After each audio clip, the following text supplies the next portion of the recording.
ہانیہ خاموشی سے چلی گئی۔ اسے سمجھ آ گیا کہ اس نام کے پیچھے کوئی گہرا راز ہے۔ علی نے وہ سیمپل اٹھا کر اپنے دراز کے خفیہ خانے میں رکھ دیا، جہاں وہ اپنی قیمتی چیزیں رکھتا تھا۔ اسے محسوس ہوا کہ وہ پرفیوم نہیں بلکہ ریحال کی یاد کو وہ ایک بوتل میں قید کرنے کی کوشش کر رہا تھا، تاکہ جب وہ پاس نہ ہو تب بھی وہ اسے اپنے قریب محسوس کر سکے۔ اسلام آباد کی میڈیکل یونیورسٹی کی لائبریری میں اس وقت موت جیسی خاموشی تھی۔ ریحال ایک دور دراز کونے میں بیٹھی اپنے کارڈیولوجی کی موٹی کتاب کھولے ہوئے تھی۔ اس کی انگلیاں کتاب کے صفحات پر تھیں، مگر اس کا ذہن پروفیسر کے بتائے ہوئے دل کے والز سے کہیں دور علی کی یادوں میں الجھا ہوا تھا۔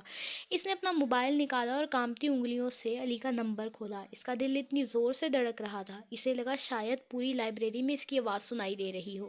اس نے ٹائپ کرنا شروع کیا: السلام علیکم، امید ہے آپ خیریت سے ہوں گے۔ لاہور کیسا ہے؟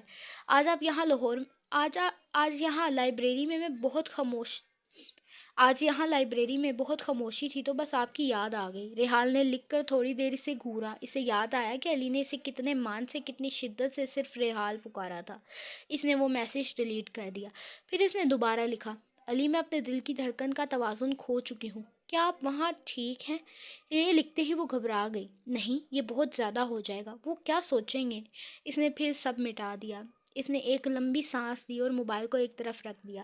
اس نے اپنی نوٹ بک کا آخری صفحہ کھولا جہاں وہ اکثر ڈرائنگ بناتی تھی۔ وہاں اس نے نہایت نفاست سے لکھا تھا: AM علی مصطفیٰ۔ اس نے سوچا کہ میڈیکل سائنس چاہے جتنی بھی ترقی کر لے، وہ ان جذباتوں کی سرجری نہیں کر سکتی جو خاموشی سے انسان کے اندر جڑیں پکڑ لیتے ہیں۔ ریحال نے اپنی آنکھیں بند کی تو اسے علی کی وہ آواز سنائی دی جب اس نے کہا تھا: میرا ڈر سچ ثابت ہوا ریحال۔ ریحال کی لائبریری کی پیلی روشنی میں ریحال اکیلی بیٹھی یہ سوچ رہی تھی کہ کیا علی بھی اسے اسی طرح یاد کرتا ہوگا جیسے وہ اسے یاد کرتی تھی، یا وہ لاہور پہنچ کر دوبارہ وہی سپاٹ اور بے حس بزنس مین بن چکا ہوگا۔ یونیورسٹی کا طویل دن ختم ہوا تو ریحال کا تھکا ہوا وجود گھر کی دہلیز تک پہنچا، مگر وہ تھکن جسمانی سے زیادہ ذہنی تھی۔ اس پورے دن میں اس نے میڈیکل کی سینکڑوں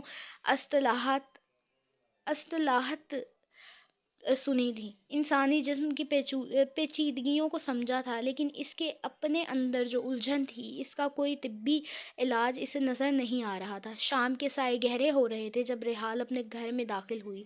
لاؤنج میں مراج بیٹھی کسی میگزین کے پنے پلٹ رہی تھی اور سلیمہ بیگم باورچی خانے میں رات کے کھانے کی تیاریوں میں مصروف تھی۔ آ گئی میڈیکل کی شہزادی، مراج نے شرارت سے کہا۔ آج تو شکل سے لگ رہا ہے جیسے پورے پاکستان کا علاج تم نے ہی کر دیا ہے۔ ریحال نے بامشکل ایک مسکراہٹ اپنے لبوں پر سجائی۔ بس مراج، آج لیکچر بہت ہیوی تھے، دماغ سن ہو رہا ہے۔ وہ صوفے پر ڈھیر ہو گئی۔ اس کے کانوں میں ابھی بھی پروفیسر کے وہ الفاظ گونج رہے تھے کہ ہر چیز کی ایک حد ہوتی ہے۔ وہ سوچ رہی تھی کیا اس کی برداشت کی حد بھی ختم ہو رہی ہے؟ علی کے بغیر یہ اسلام آباد اسے ایک پردیس جیسا لگنے لگا تھا۔ ریحال بیٹا، ہاتھ منہ دھو لو، میں نے تمہارے لیے گرما گرم سوپ بنایا ہے، سلیمہ بیگم نے کچن سے آواز دی۔ ریحال اپنے کمرے میں چلی گئی۔ اس نے اپنا سفید لیب کوٹ اتارا اور آئینے کے سامنے کھڑی ہو گئی۔ اس کی آنکھوں کے گرد ہلکے سائے اس کی بے خواب راتوں اور علی کی یادوں کی گواہی دے رہے تھے۔ اس نے تازہ دم ہو کر سادہ سے کپڑے پہنے اور کھانا کھایا، مگر وہ چہکتی ہوئی ریحال جیسے کہیں گم ہو چکی تھی۔ رات بھر وہ اپنی بالکنی میں کھڑی مارگلا کی پہاڑیوں کو دیکھتی رہی، یہ سوچتے ہوئے کہ کیا لاہور کی ہواؤں میں بھی وہی اداسی ہے جو یہاں کی فضاؤں میں رچی بسی ہے۔ دوسری طرف لاہور میں مصطفیٰ محل کے در و دیوار علی کے انتظار میں ساکت کھڑے تھے۔ رات کے 12 بج رہے تھے جب علی کی گاڑی پورچ میں رکی۔ آفس کا کام اتنا زیادہ تھا کہ اسے وقت کا احساس ہی نہیں ہوا۔ وہ گاڑی سے اترا تو پورچ کی لائٹس کی مدھم روشنی اس کے تھکے ہوئے چہرے پر پڑ رہی تھی۔ وہ نہایت آہستگی سے گھر کے اندر داخل ہوا۔ پورا محل خاموشی کی چادر اوڑھے ہوئے تھا۔ زرینہ بیگم اور کنزا کب کے سو چکے تھے۔ علی نے جوتے اتارے اور ننگے پاؤں لکڑی کی سیڑھیوں پر چڑھنے لگا۔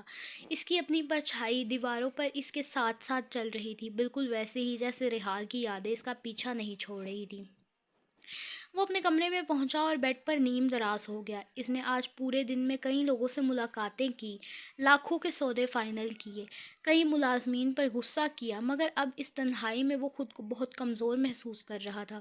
اس نے وہ پرفیوم کی شیشی نکالی جس پر آر لکھا تھا اور اسے اپنے تکیے کے پاس رکھ دیا۔ علی کو بھوک محسوس ہو رہی تھی مگر وہ نیچے جا کر کسی کو جگانا نہیں چاہتا تھا۔ اس نے صرف پانی کا ایک گلاس پیا اور دوبارہ بیڈ پر آ گیا۔ اسے یاد آیا کہ کیسے اسلام آباد میں ریحال نے اس کے لیے چائے بنائی تھی اور وہ دونوں خاموشی سے ایک دوسرے کو دیکھ رہے تھے۔ وہ پل اب اسے کسی خواب کی طرح لگ رہے تھے۔ اس نے اپنی آنکھیں بند کیں مگر نیند کے بجائے اسے ریحال کا وہ چہرہ نظر آیا جب وہ اداس تھی۔ تمہارا دھیان کہاں ہے؟ علی نے خود سے سوال کیا۔ اس نے ایک لمبا سانس لیا اور اپنی سوچوں کو جھٹکنے کی کوشش کی۔ وہ اب ایک ایسا باس بن چکا تھا جو دن بھر دوسروں کو حکم دیتا تھا مگر رات کو وہ خود اپنی یادوں کا غلام بن جاتا تھا۔ رات گزرتی گئی، گھڑی کی ٹک ٹک پورے کمرے میں گونج رہی تھی۔ علی نے کروٹ بدلی اور آخر کار تھکن کی وجہ سے اس کی آنکھ لگ گئی۔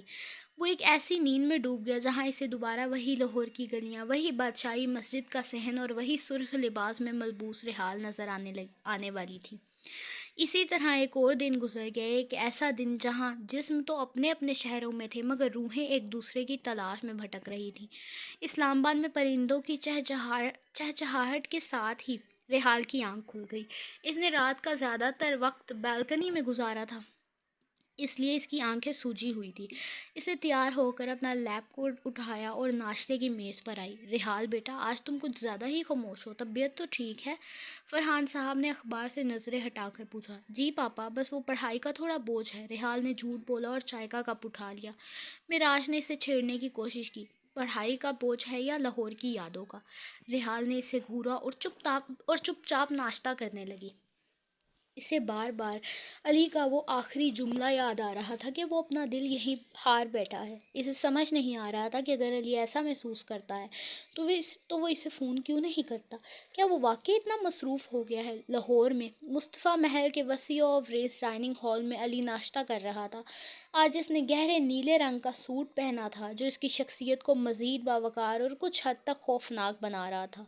علی، تم نے پچھلے 2 دن سے ٹھیک سے کھانا نہیں کھایا، زرینہ بیگم نے فکر مندی سے کہا۔ امی، مجھے بھوک نہیں ہے، آفس میں ایک بہت بڑی میٹنگ ہے، بس وہی نکل رہا ہوں، علی نے سرد لہجے میں کہا اور ٹشو سے ہاتھ صاف کر کے کھڑا ہو گیا۔ وہ اپنی کالی مرسیڈیز میں بیٹھ کر جب آفس پہنچا تو پورے فلور پر سناٹا چھا گیا۔ سب جانتے تھے کہ آج باس کا موڈ بہت خراب ہے۔ علی اپنے کیبن میں داخل ہوا اور میز پر پڑی فائلوں کا ڈھیر دیکھ کر اس کا سر چکرانے لگا۔ علی حال پرفیومز کے ہیڈ آفس میں ہر ملازم فائلیں سینے سے لگائے ادھر سے ادھر بھاگ رہا تھا۔ آج کمپنی کے سالانہ اسٹریٹجک میٹنگ تھی جہاں نئے پرفیوم، ریحال کی لانچنگ اور مارکیٹنگ پلان فائنل ہونا تھا۔ آفس کے بڑے کانفرنس ہال میں کمپنی کے تمام ڈائریکٹرز، مارکیٹنگ ہیڈز اور ڈیزائنرز موجود تھے۔ لمبی میز کے سرے پر علی مصطفیٰ بیٹھا تھا۔ ماتھے پر پڑی شکنیں اس کی شخصیت کو انتہائی پررعب بنا رہی تھی۔ اس کے سامنے لیپ ٹاپ کھلا تھا اور وہ بڑی اسکرین پر چلنے والی پریزنٹیشن کو گہری نظروں سے دیکھ رہا تھا۔ ہانیہ اسٹیج پر کھڑی نئے پرفیومز کے ڈیزائن اور اشتہاری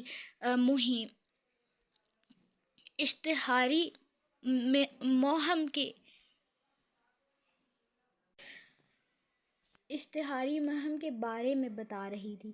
سر، ہم نے اس پرفیوم کی تھیم ادھوری محبت اور دائمی خوشبو رکھی ہے۔ اس کی بوتل کا ڈیزائن ہم نے سنہری رکھا ہے تاکہ یہ شاہی وقار کو ظاہر کرے۔ ہانیہ نے بریفنگ جاری رکھی۔ اچانک علی نے ہاتھ کے اشارے سے اسے روک دیا۔ پورے ہال میں سناٹا چھا گیا۔ علی نے اپنی کرسی تھوڑی آگے کی اور نہایت سرد لہجے میں پوچھا، مارکیٹنگ ہیڈ کہاں ہے؟ ایک ادھیڑ عمر شخص گھبراتے ہوئے کھڑا ہوا۔ جی سر، میں یہاں ہوں۔ آپ نے اپنی رپورٹ میں لکھا ہے کہ ہم اس کی لانچنگ کسی عام ہوٹل میں کریں گے۔ علی کی آواز میں غصہ صاف چھپا ہوا تھا۔ یہ صرف ایک پرفیوم نہیں، یہ ریحال ہے۔ اس کی لانچنگ لاہور کے شاہی قلعے کے سامنے ہوگی، کھلے آسمان تلے۔ مجھے اس میں وہ وقار چاہیے جو بادشاہی مسجد کے میناروں میں ہے۔ کیا آپ کو میری بات سمجھ آ رہی ہے؟ مارکیٹنگ ہیڈ نے جلدی سے سر ہلایا۔ جی سر، بالکل، ہم انتظامات بدل دیں گے۔ میٹنگ کے دوران ہانیہ نے ایک تجویز پیش کی۔ جو علی کو بالکل پسند نہ آئی۔ سر، میرا خیال ہے کہ ہمیں اس برانڈ کے لیے کسی مشہور ماڈل کو ہائر کرنا چاہیے جو اس کی تشہیر کرے۔ علی نے اپنی فائل بند کی، جس کی آواز پورے ہال میں گونجی۔ اس نے ہانیہ کی آنکھوں میں دیکھ کر کہا، اس خوشبو کو کسی کے چہرے کی ضرورت نہیں ہے، یہ احساس کی خوشبو ہے۔ اس کے اشتہار میں کوئی ماڈل نہیں ہوگی، صرف اس کی مہک اور اس کا نام ہوگا۔ کیا آپ کو لگتا ہے کہ ہر قیمتی چیز کی نمائش ضروری ہے؟ کچھ چیزیں صرف محسوس کرنے کے لیے ہوتی ہیں۔ علی کی اس بات نے سب کو خاموش کر دیا۔ وہ اس وقت ایک ایسا باس بن چکا تھا جس کی بات پتھر پر لکیر تھی۔ اس کے لیے یہ پرفیوم اب بزنس نہیں بلکہ اس کی روح کا حصہ بن چکا تھا۔ 2 گھنٹے کی طویل اور تھکا دینے والی میٹنگ کے بعد جب سب لوگ باہر نکل گئے تو علی وہیں بیٹھا رہا۔ ہانیہ فائلیں سمیٹ رہی تھی۔ علی، میرا مطلب ہے سر، اس نے احتیاط سے کہا، آپ اس پرفیوم کے لیے بہت زیادہ جذباتی ہو رہے ہیں۔ کیا سب کچھ ٹھیک ہے؟ علی نے اپنا لیپ ٹاپ بند کیا اور اٹھ کھڑا ہوا۔ اس نے ہانیہ کی طرف دیکھے بغیر کہا، کچھ چیزیں سمجھنے کے لیے میڈیکل کی ڈگری یا بزنس مائنڈ نہیں چاہیے ہوتا ہانیہ، صرف دل چاہیے ہوتا ہے، اور میرا دل کہتا ہے کہ یہ پرفیوم میری زندگی کا سب سے بڑا شاہکار ہوگا۔ وہ تیز قدموں سے ہال سے باہر نکل گیا۔ ریہڑی میں کھڑے ملازمین اسے دیکھ کر دیواروں سے لگ گئے تاکہ باس کو راستہ مل سکے۔ علی اپنے کیبن میں آیا اور شیشے کی دیوار سے باہر دیکھنے لگا۔ اس کے ذہن میں میٹنگ کے اعداد و شمار نہیں اس کے ذہن میں میٹنگ کے اعداد و شمار نہیں بلکہ اسلام آباد کی وہ شام گونج رہی تھی جہاں ریحال نے اس کے چہرے کی طرف دیکھ کر مسکرایا تھا۔ اس نے اپنے دراز سے وہ آر والی بوتل نکالی اور اسے میز پر رکھ دی۔ اس کی چمک میں سے ریحال کا چہرہ نظر آ رہا تھا۔ وہ جانتا تھا اس پرفیوم کی لانچنگ کے بعد پورا لاہور اسلام سے واقف ہو جائے گا، مگر ریحال کے لیے اس کا جو جذبہ تھا وہ ہمیشہ ایک راز ہی رہے گا۔ کیسن کے گھر کا ماحول ہمیشہ سے ہی ویسا تھا جیسا وہ خود تھا، بے ترتیب اور پرشور۔ شام کے سائے گہرے ہو رہے تھے اور آسمان پر سرمئی بادل چھائے ہوئے تھے جو اسلام آباد کی اس شام کو مزید پراسرار بنا رہے تھے۔ کیسن اپنے کمرے میں آئینے کے سامنے کھڑا مہنگا پرفیوم خود پر چھڑک رہا تھا، مگر اس کے چہرے پر وہ روایتی اطمینان نہیں تھا۔ کیسن نے کالے رنگ کی چست جینز اور چمڑے کی جیکٹ پہنی۔ اس نے اپنے بالوں کو ایک بار پھر جیل لگا کر سیٹ کیا، مگر اس کی نظریں بار بار اپنے موبائل کی اسکرین پر جا رہی تھی۔ ریحال کو وہ دو ٹوک جواب کہ تم علی مصطفیٰ نہیں ہو سکتے اس کے کانوں میں کسی ہتھوڑے کی طرح بج رہا تھا۔ اس نے غصے سے اپنی بائک کی چابی اٹھائی اور کمرے سے باہر نکلا۔ لاؤنج میں اس کے والد کسی بزنس میگزین میں غرق تھے۔ انہوں نے سر اٹھا کر اسے دیکھا۔ کیسن، اتنی رات گئے کہاں جا رہے ہو؟ بس ڈیڈ، ذرا دوستوں سے ملنے جا رہا ہوں، کیسن نے لاپرواہی سے جواب دیا اور تیزی سے باہر نکل گیا۔ اس کے اندر ایک عجیب سی آگ لگی تھی جسے بجھانے کے لیے اسے اپنے کسی ہم پلہ دوست کی ضرورت تھی۔ باہر نکلتے ہی اس نے اپنی بھاری بائک ہیوی بائک سٹارٹ کی اور انجن کا شور خاموش گلیوں میں گونجنے لگا۔ وہ سڑکوں پر تیزی سے بائک دوڑا رہا تھا۔ ٹھنڈی ہوا اس کے چہرے سے ٹکرا رہی تھی، مگر اس کے دماغ میں چلنے والا طوفان تھمنے کا نام نہیں لے رہا تھا۔ اسلام آباد کی کشیدہ سڑکیں لائٹوں سے جگمگا رہی تھیں۔ وہ F7 کے ایک مشہور کیفے کی طرف بڑھ رہا تھا جہاں اس کا دوست حمزہ اس کا انتظار کر رہا تھا۔ کیسن کے ذہن میں بار بار علی مصطفیٰ کا وہ پررعب چہرہ اور ریحال کی وہ تیکھی نظریں آ رہی تھی۔ وہ خود سے لڑ رہا تھا کہ آخر اس میں ایسی کیا کمی ہے جو ریحال اس سے گھاس نہیں ڈالتی۔ وہ کیفے کے باہر پہنچا جہاں حمزہ پہلے سے ہی ایک میز پر بیٹھا سگریٹ کے مرغلے اڑا رہا تھا۔ کیسن نے جھٹکے سے بائک روکی اور غصے میں اس کے سامنے بیٹھ گیا۔ اوہو، کیا بات ہے کیسن میاں، آج تو لگ رہا ہے جیسے پورے شہر کو آگ لگا دو گے۔ حمزہ نے اس کی حالات دیکھ کر طنزیہ پوچھا۔ آگ تو لگی ہوئی ہے حمزہ، بس جلنے والا میں اکیلا ہوں، کیسن نے کرسی پیچھے گھسیٹتے ہوئے کہا۔ تمہیں پتہ ہے وہ لڑکی ریحال اپنے آپ کو سمجھتی کیا ہے؟ اس کا وہ لاہور والا کزن کیا آ گیا، اس نے تو مجھے پہچاننے سے انکار کر دیا۔ حمزہ ہنسا۔ یار کیسن، تم بھی ایک لڑکی کے پیچھے اپنی جان جلا رہے ہو، چھوڑو اسے، اور بھی بہت ہے۔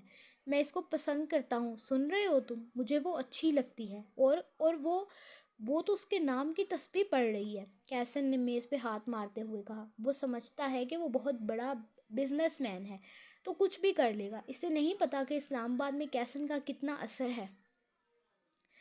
کیسن جب اپنے دوست سے مل کر واپس گھر پہنچا تو ہر طرف ایک عجیب سا عجیب سا ہو کا عالم تھا۔ اس نے اپنی بائک کی چابی اس نے اپنی بائک کی چابی غصے میں سائڈ ٹیبل پر پھینکی۔ اس کی آواز پورے خاموش کوریڈور میں گونجی۔ وہ سیدھا اپنے کمرے میں داخل ہوا اور پیچھے سے دروازہ بند کر لیا۔ اس نے کمرے کی بڑی لائٹ آن نہیں کی، بس کھڑکی کے پردے ایک طرف ہٹا دیے۔ باہر سے آتی اسٹریٹ لائٹس کی مدھم اور زرد روشنی کمرے میں پھیل گئی، جو اس کے چہرے کی سخت اور پریشانی کو صاف ظاہر کر رہی تھی۔ کیسن نے اپنی لیدر جیکٹ اتار کر بیڈ پر پھینکی اور خود وہیں ڈھیر ہو گیا۔ اس کا دماغ اس وقت ایک ایسی جنگ کا میدان بنا ہوا تھا جہاں اسے اپنی ہار صاف نظر آ رہی تھی۔ وہ چھت کو گھورتے ہوئے لیٹ گیا۔ اس کے کانوں میں بار بار ریحال کی وہی بات گونج رہی تھی کہ وہ علی مصطفیٰ جیسا کبھی نہیں بن سکتا۔ کیسن کو پہلی بار یہ احساس چبھ رہا تھا کہ شاید اس نے ریحال کو متاثر کرنے کی کوشش میں خود کو بہت گرا دیا ہے۔ وہ علی بننے کی کوشش کر رہا تھا جبکہ وہ کیسن کا معیار تھا۔ اگر اس لڑکی نے اس کو پسند کرنا ہوا تو وہ اس کو اس کے اصل روپ میں پسند کرے گی، جیسا وہ تھا۔ وہ بیڈ سے اٹھا اور اندھیرے کمرے میں ٹہلنا شروع کیا۔ وہ کبھی آئینے کے سامنے کھڑا ہوتا تو کبھی کھڑکی سے باہر سنسان سڑک کو دیکھتا۔ اس کے کمرے میں ہر وہ آسائش تھی جس کی ایک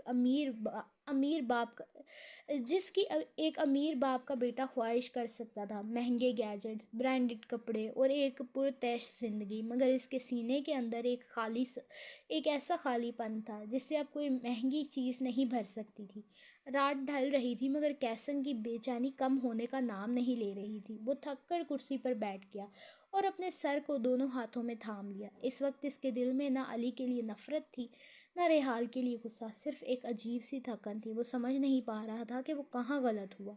علی مصطفیٰ کی شخصیت کا جادو اتنا زیادہ تھا کہ کیسن اس کے سامنے بالکل پھیکا پڑ گیا تھا۔ وہ پوری رات اس اندھیرے کمرے میں اپنی سوچوں سے لڑتا رہا۔ جب صبح کی پہلی کرن کھڑکی سے اندر آئی تب جا کر اس کی آنکھ تھکن سے موننے لگی۔ وہ وہیں کرسی پر بیٹھے بیٹھے سو گیا۔ ایک ایسا انسان جو دنیا کے سامنے تو بہت اکڑ دکھتا تھا مگر رات کی تنہائی میں خود کو اپنی ذات سے ہارا ہوا تھا۔ خود اپنی ذات سے ہارا ہوا تھا۔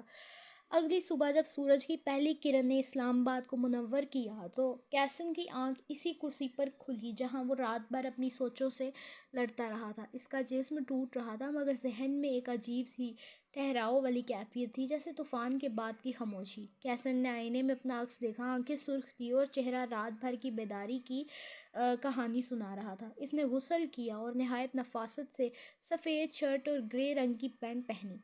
آج اس نے وہ مہنگی اور شوق جیکٹ نہیں پہنی تھی جو وہ اکثر ریحال کو متاثر کرنے کے لیے پہنتا تھا۔ اس نے بال سلیقے سے بنائے اور خاموشی سے اپنا بیگ اٹھا کر کمرے سے باہر نکل آیا۔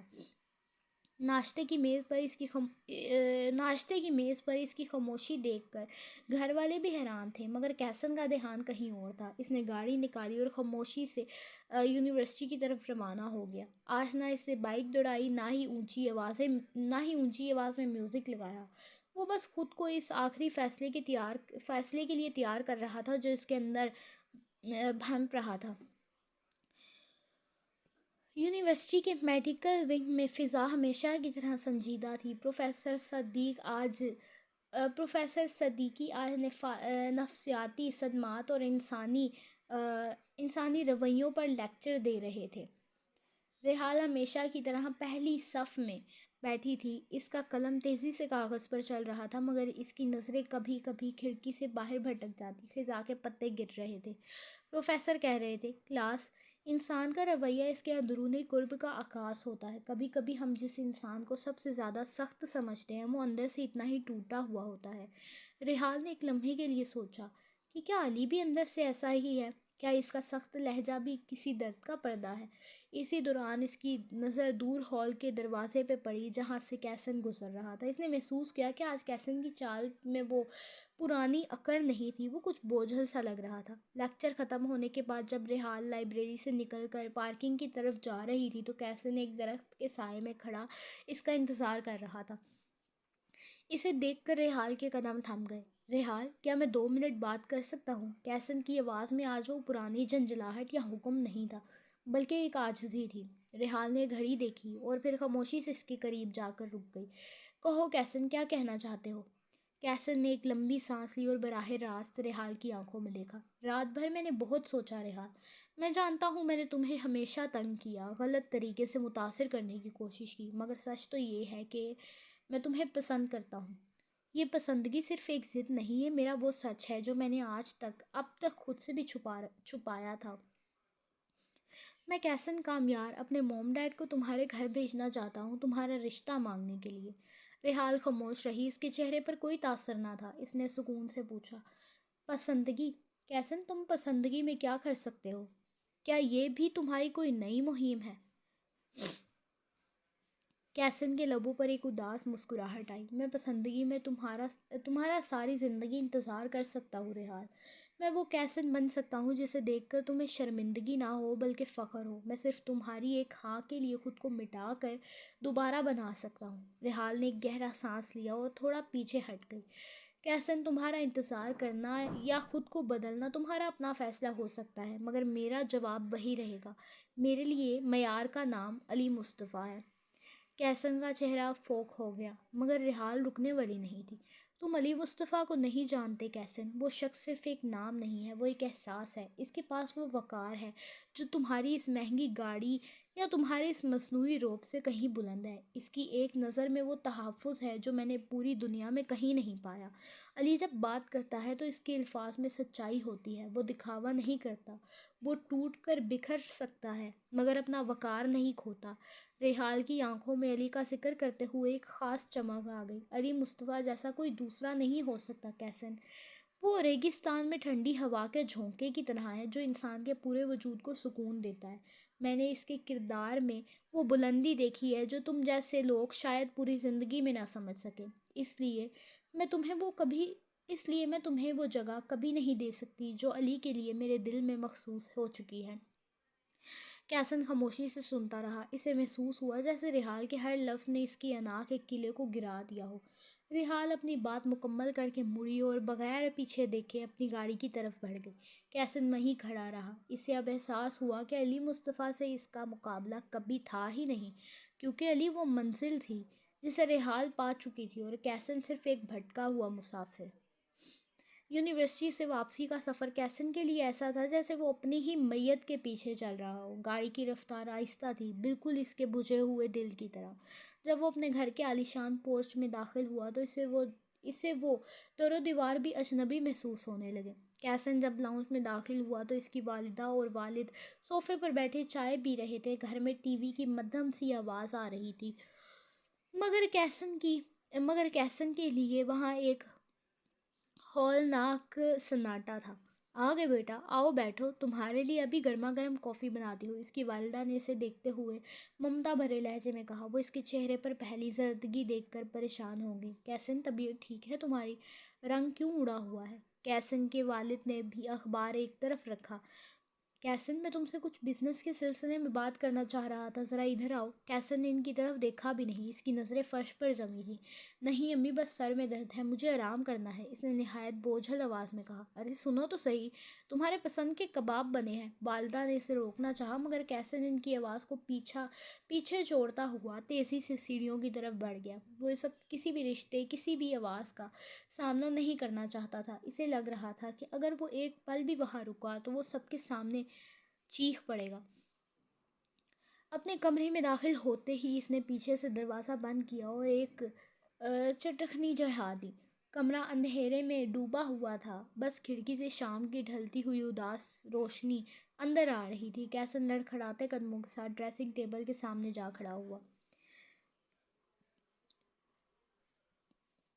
اس نے آئینے میں اپنا عکس دیکھا۔ وہ سفید شرٹ جو صبح اس نے بڑے مان سے پہنی تھی اب اس پر شکنیں پڑ چکی تھی۔ اس کی آنکھیں جو کبھی شرارت سے چمکتی تھی اب سرخی مائل اور آنسوؤں سے بھری ہوئی تھی۔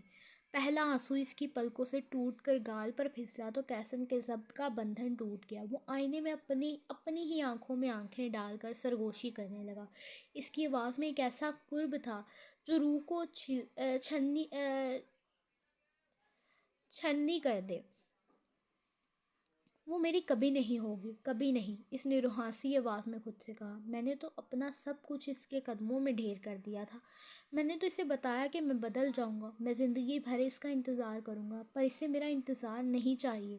اس نے آئینے پر ہاتھ رکھا، جیسے وہ اپنے آپ کو چھونا چاہ رہا ہو۔ اسے تو بس وہ علی مصطفیٰ نظر آتا ہے۔ اس کی آنکھوں میں علی کے لیے جو عزت ہے، جو مان ہے، وہ میں اپنی پوری زندگی لٹا کر بھی حاصل نہیں کر سکتا۔ اسے میں کبھی نظر نہیں آیا، میں تو بس اس کے لیے ایک بدتمیز لڑکا تھا جو اسے تنگ کرتا تھا۔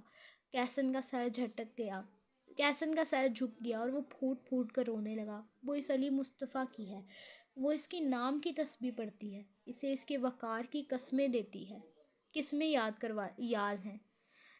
یاد ہیں، اسے اس کی خاموشی میں تحفظ نظر آتا ہے، اور میں نے تو اپنی محبت کا تماشا بنا دیا۔ اس نے ایک گہری سسکی لی۔ میں ہار گیا کیسن، تم ہار گئے۔